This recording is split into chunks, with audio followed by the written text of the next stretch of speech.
What's up, guys? Barry Gaming here, back with some more Idle Heroes, and today we're going back on Pro Count to kind of show you some things. We got some screenshots.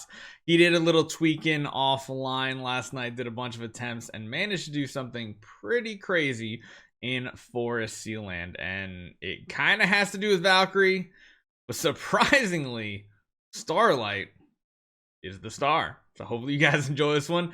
Let's take a look at this non-elite challenge, because yes, this was his non-elite count, which is why he has so many weird heroes in it.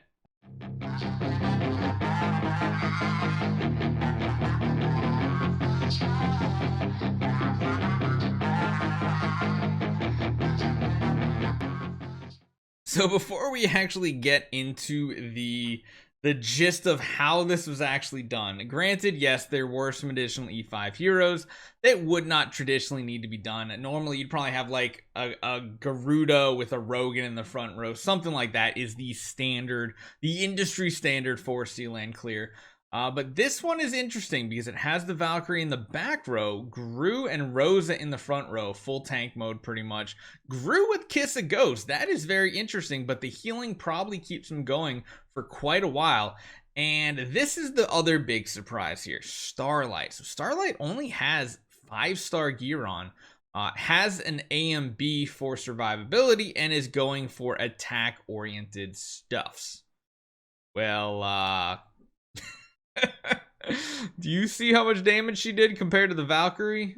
Pretty much the same. Granted, she does have a C tier copy, but Valkyrie is V4, Starlight is not.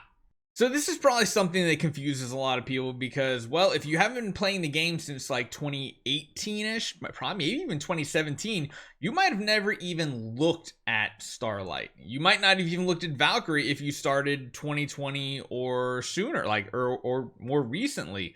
But this hero here is very, very interesting and kind of has this cool little damage ability. She used to be the one-shot queen. Like, she would just nuke enemy teams down back in like the 10-star meta when there wasn't Unbending Will and there wasn't all these other stuff involved. And let's go over her skills. So hers are surprisingly long just because of the sheer amount of things it can do, but basically her basic attack will target 3 random enemies, dealing damage with a 20% chance to inflict one of the following effects, basically all the bog standard ones out there, for 2 rounds. So even as like a 5-star, she can be used in Sealand for some crowd control. It's just a very low chance and probably is not going to happen. But that's why when we showed you the combat, there were all these different types of CCs going out. That's because, well, she's Starlight. It's weird because like she's one of the few older heroes that have her passives like switched. Usually this first passive is her stats, and on this one it's the second one. Crit, attack, HP, speed. Crit and attack are the important ones because let's go to her basic. Whenever a hero on the battlefield dies, restores self 20% of max HP. That's a really good heal. That's very similar to Garuda now that I think about it. And increases self 12% of attack and 12% crit damage. So this can really kind of stack up and get a bit out of control. It almost makes me wonder how she would do in Star Expedition with a bunch of carries now.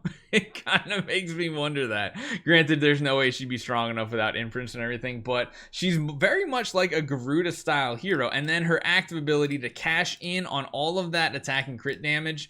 Stars fall from the sky and attack all enemies, dealing damage by 1,600% divided by the number of surviving enemies of attack against each enemy.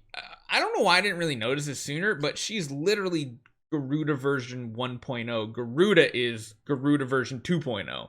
Like, literally, it's weird that we didn't notice this because this works very similar to the way Garuda's feathers work, where the fewer targets there are, the more concentrated the attack will be. It's not just 1,600 against everything. It's 1,600 total, but then it's divided on the number of targets she hits, which is very, very interesting. But yeah, surprisingly, this hero did as much as a V4. A V4. Oh my god, he's even got a legendary skin here. 6. Okay, yeah. So who was the real highlight here? I think it's you can't underestimate the value of a Gru, because I think what was the team he used? Actually, I don't know if he's, is this, no, I don't know where it was. Maybe he just did it to show me the lineup to see exactly how it all set up, but pretty crazy. The other thing, I know that was like the main topic of this video essentially, was to show you, wow, Starlight can actually, or rather older heroes can still do some pretty crazy things nowadays. But beyond that, I did not realize the name of his account. This was, if you guys remember, not this past year, but I think it was Chinese New Year of 2021, we started the No Elite Challenge. We wanted to see who could get an E5 hero up and then see how far you can progress in Aspen Dungeon. And yeah, Pro actually followed this. He even built Transcendence heroes that were non-elite heroes. I mean, that's essentially all the older heroes, but the way that we decided was whoever was in this shards here, you couldn't use. You, like, technically, Jara, Shia, Vesa, they're all in the elite shards, so you can't use those heroes. Is there anyone, hold on, are there any other Transcendence heroes he can build right now? Aspen can't build Jara, can't build Vesa. Aspen might be. Aspen might not. Oh, he is in the elite shard, so he literally can't build any more heroes right now until some people get bumped out. He's nowhere near building it. I guess he just built the queen very recently, but I gotta say that was pretty impressive of the Valkyrie and the Starlight combo. It looks like he already canceled it, because when you really think about it, it's just a Splendid A and B, which would be your normal setup.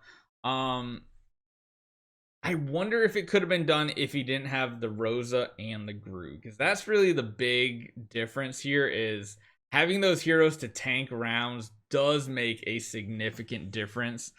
There's absolutely no way we could show you guys anything in 21 though, because they're immediately going to go first and they're going to completely wreck and destroy the team. I am intrigued on his no elite light progression in Sealand though.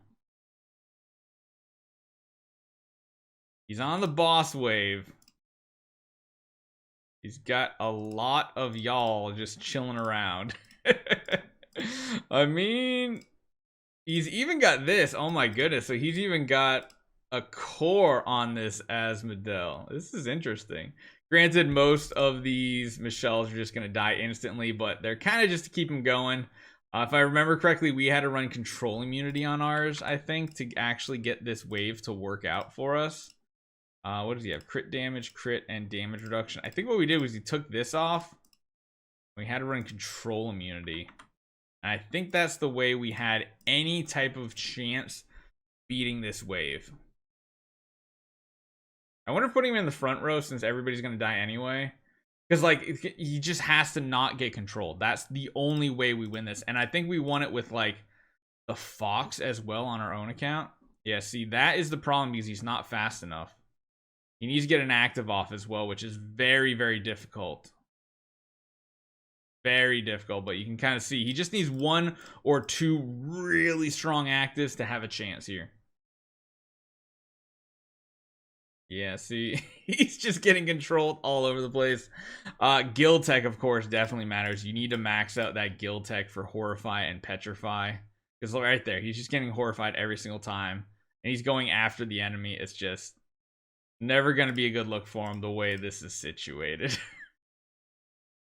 He's not getting immune to any of these attacks whatsoever. It's kind of triggering me that I don't get to see a single active out of him. Honestly, like I said, front row might be better for him. Oh, front row is definitely better for him. Control immunity is kind of working good for him as well. Michelle stunned, surprisingly. Can you get to another active? That'd be pretty sweet. Oh, that little attack he did there. Oh, that's his core. I've never actually seen it in action. Like an extra attack. Very interesting. I'm going to see if I can smash it out for him and get a W. Just to... Ah, no, I was hoping. But yeah, control immunity is usually the way it is. He's probably kicking me off right now. So let me know what you guys think, though. Pretty interesting setup with a Starlight. Hopefully you guys enjoy this one. I'll see you guys next time.